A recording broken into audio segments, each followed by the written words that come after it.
یہ ان دنوں کی بات ہے جب محلوں کی دیواریں سانس لیتی تھی، جب چراغوں کی لو لرزتی تھی، اور جب بادشاہ صرف حکمران نہیں بلکہ باپ، شوہر اور انسان بھی ہوا کرتا تھا۔ دور پہاڑوں کے درمیان سنہری پتھروں سے بنا ایک شاندار مگر سادہ سا محل تھا، جسے لوگ سلطنت نوران کہتے تھے۔ اس سلطنت کا بادشاہ زریاب، جو کہ نہایت رحم دل، انصاف پسند اور اپنی ملکہ سے انتہا کی محبت کرنے والا انسان تھا، اور جو ملکہ تھی اس کا نام تھا ماروخ۔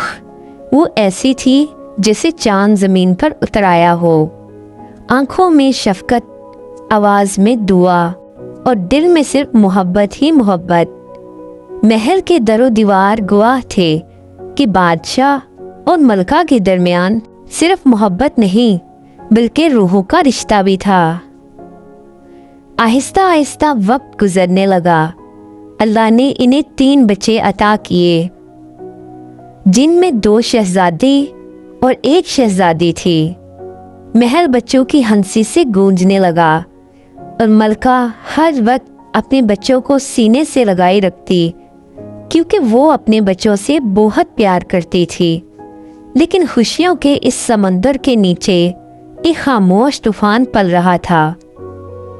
ملکہ کو کبھی کبھی سانس لینے میں دشواری پیدا ہوتی تھی، کبھی تھکن محسوس ہوتی، کبھی کبھی تو سینے میں ہلکا سا درد بھی ہوتا، مگر وہ کسی کو کچھ نہ بتاتی، نہ خود جانتی تھی کہ اس کے اندر موت خاموشی سے چل رہی ہے۔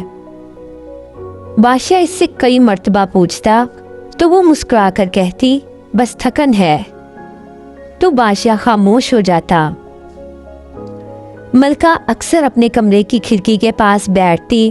وہاں ایک پرانا سا شتیر تھا جس پر چڑا اور چڑیا نے اپنا گھونسلہ بنایا ہوا تھا۔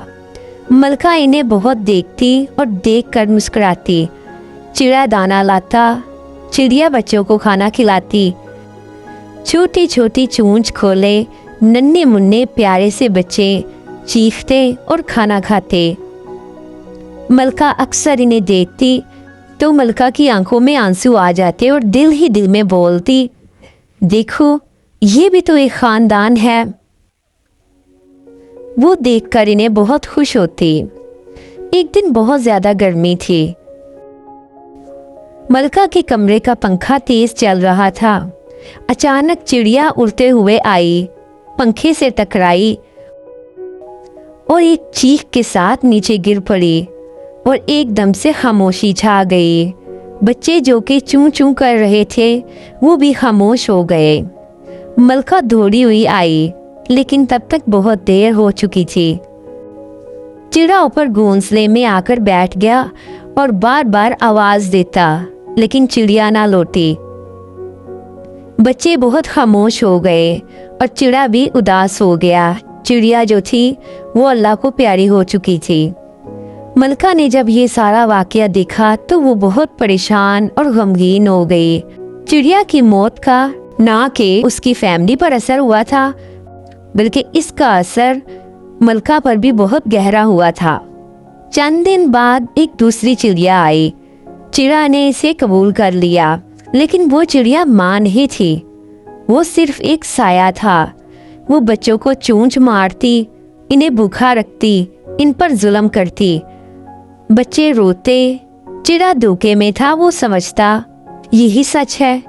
ملکہ سب کچھ دیکھتی، خاموشی سے دیکھ کر بہت پریشان ہوتی اور بہت دکھی ہوتی۔ اسی دن ملکہ کو پہلی بار اپنی بیماری کی حقیقت دل میں چبھتی محسوس ہوئی۔ اس نے بادشاہ کو بلایا اور اس کے دل میں ایک ڈر بیٹھ گیا۔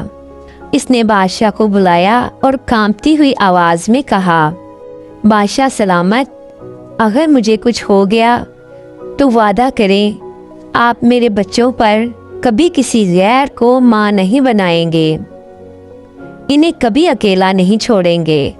بادشاہ کی آنکھیں یہ باتیں سن کر نم ہو گئیں۔ اس نے ملکہ کا ہاتھ تھام لیا اور کہا، میری ملکہ ایسی بات کیوں کرتی ہو؟ अल्लाह ना करे तुम्हें कभी कुछ हो। मैं वादा करता हूँ ऐसा कभी कुछ नहीं होगा। कुछ दिन गुजरे। मलका की तबीयत कुछ ज़्यादा ख़राब रहना शुरू हो गई। मामूल से ज़्यादा मलका बीमार रहना शुरू हुई। चंद महीनों बाद एक खामोश रात आई जब चांद भी रो रहा था। मलका मारूफ जो कि हमेशा के लिए सो गई। महल पर जैसे कयामत टूट पड़ी। बादशाह टूट गया। बच्चे जो थे वो सहम गए। माँ के बगैर बच्चों का कोई हाल नहीं था। बादशाह भी इसी गम में डूबा हुआ था। पूरी सल्तनत पर जैसे गम का अंधेरा छा गया हो। हर तरफ गम ही गम का आलम था। कुछ अरसा गुजरा। बादशाह एक रात तन्हा टहलने निकला। अंधेरे में उसे एक औरत बैठी रोती हुई नजर आई जिसने सफ़ेद लिबास पहना हुआ था। मासूम आंखों के साथ उस औरत ने बादशाह की तरफ देखा। असल में वो एक जादूगरनी थी जिसका नाम था ज़रमा। इसने बादशाह के दिल पर जादू कर दिया। गम को मोहब्बत में बदल दिया। बादशाह पर जादू का ऐसा असर हुआ कि बादशाह को पिछली कोई बात याद न रही और उसने अपना वादा तोड़ दिया। वो ज़रमा को अपने महल ले आया और ज़रमा से शादी कर ली। शादी के बाद जादूगरनी ने अपना असल रूप दिखाया। बच्चों को एक महल के अंधेरे हिस्से में नज़रबंद कर दिया। बादशाह को जादू में मुब्तला रखा। वो कुछ भी देख ना सका।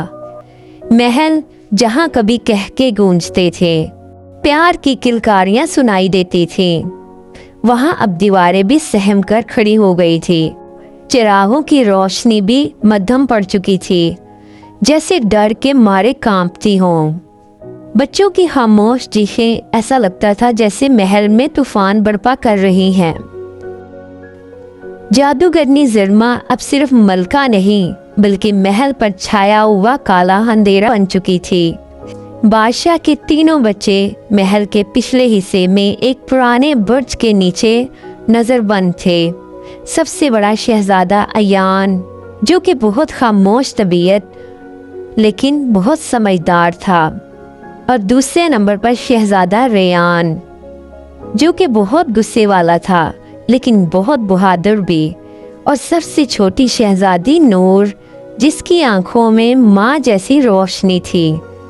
ज़रमा रोज़ बच्चों के पास आती और उन्हें डराती धमकाती और कहती, तुम्हारे बाप ने तुम्हें बुला दिया है, अपने बाप को याद करना छोड़ दो।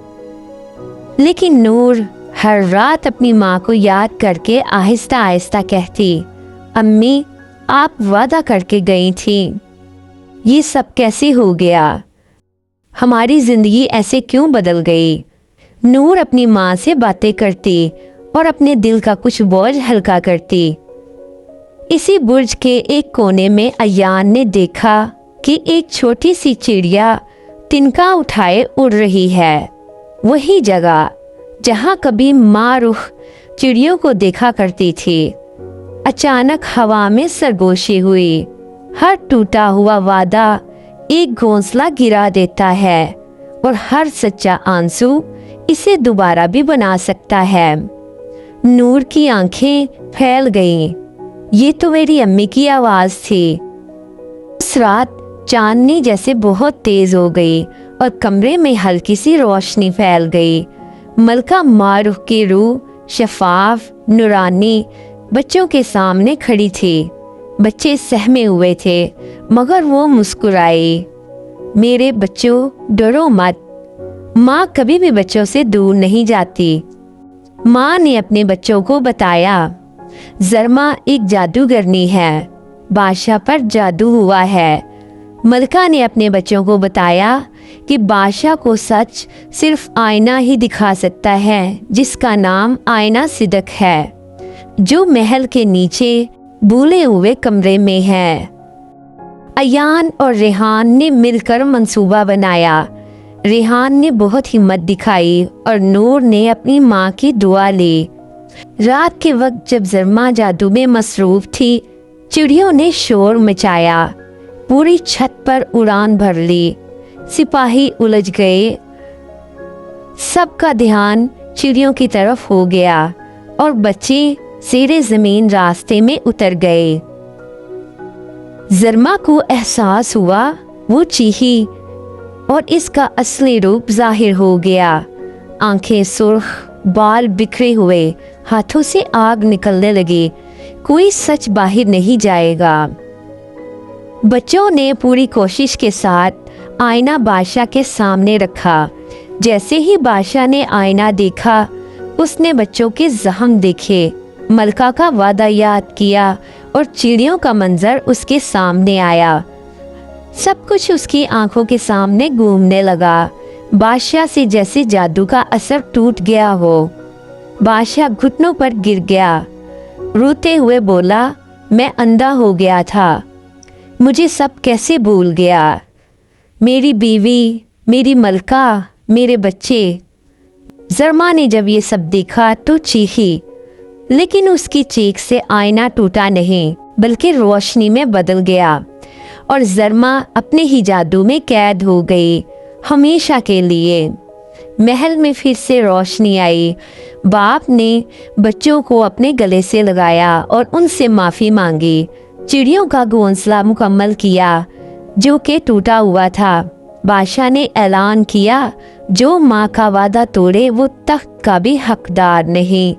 मलका की रूह जो कि ये सब देख रही थी मुस्कुराई और आसमान में तहलील हो गई।